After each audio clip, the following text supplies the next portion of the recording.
ایسا نبی جس کی موت کے بعد یہودیوں پر سب سے بڑا عذاب آیا، ایسا نبی جسے اللہ نے قرآن میں اپنی روح کہا ہے، جس کے نام پر دنیا کا سب سے بڑا مذہب قائم ہوا، ایک ایسا نبی جسے ایسے معجزے دیے گئے تھے جو کسی اور نبی کو نہیں دیے گئے، ایسا نبی جسے آسمانوں پر اٹھا لیا گیا اور ایک خاص وقت پر دوبارہ اس دنیا میں واپس بھیجا جائے گا۔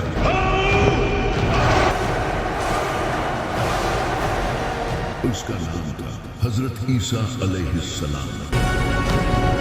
لیکن آخر کس طرح اس انسان کو جو لوگوں کو توحید سکھانے آیا تھا اسی کو خدا بنا دیا گیا، اور کس طرح بائبل کو چینج کر دیا گیا، چلے جانتے ہیں۔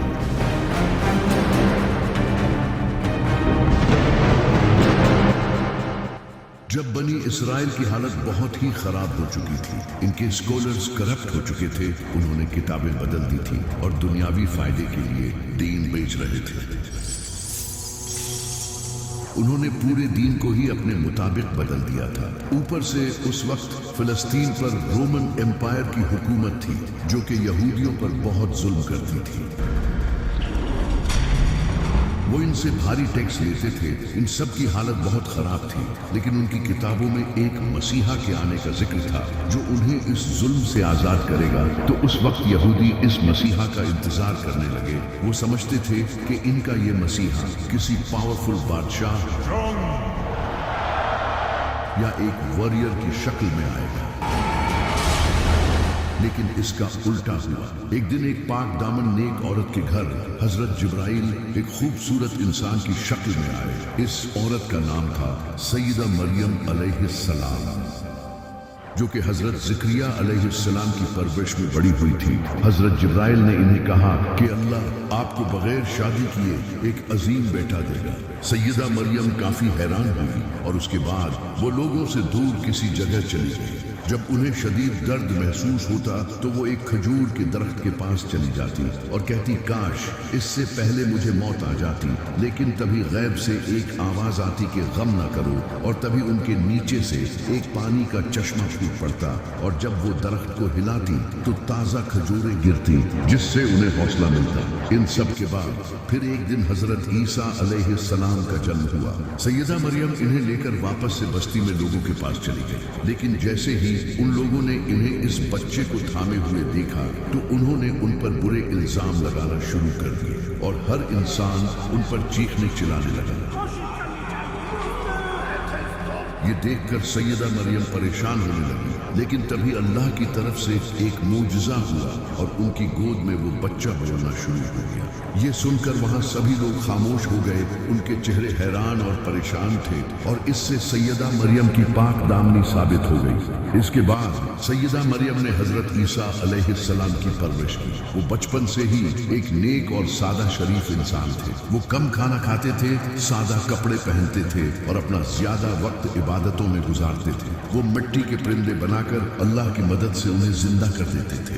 ان کے پاس اتنا علم تھا کہ صرف 12 سال کی عمر میں ہی وہ اس وقت کے بڑے ٹیچرز کے ساتھ ایسی ڈیبیٹس کرتے تھے کہ ان کی عقل دنگ رہ جاتی تھی۔ اللہ نے انہیں کئی معجزے دیے تھے۔ جب حضرت عیسیٰ علیہ السلام تھوڑے بڑے ہوئے تو انہوں نے اللہ کا پیغام لوگوں تک پہنچانا شروع کیا۔ وہ لوگوں کو توحید سکھانے لگے اور حضرت موسیٰ علیہ السلام کے بتائے لاز سکھانے لگے جنہیں ان پریسٹ نے بدل دیا تھا، اور لوگوں کو ایک دوسرے کے ساتھ اچھائی کرنے کی تعلیم دینے لگے۔ جب لوگ ان کی نبوت پر شک کرتے تو وہ انہیں معجزہ دکھاتے۔ وہ اندھوں اور بہروں کو اللہ کی مدد سے بالکل ٹھیک کر دیتے تھے اور مردوں کو اللہ کی مدد سے زندہ کر دیتے تھے۔ وہ مٹی کے پرندے بناتے اور ان میں پھونک مارتے تو وہ اڑنے لگتے، یہاں تک کہ وہ لوگوں کو یہ تک بتا دیتے تھے کہ انہوں نے کیا کھایا ہے اور اپنے گھروں میں کیا کیا جمع کر رکھا ہے۔ ایک بار تو ان سے کچھ لوگوں نے کہا کہ اگر آپ سچے ہیں تو آسمان سے ہمارے لیے کھانا منگوا دیں۔ تبھی اللہ نے ان کے لیے آسمان سے ایک شاندار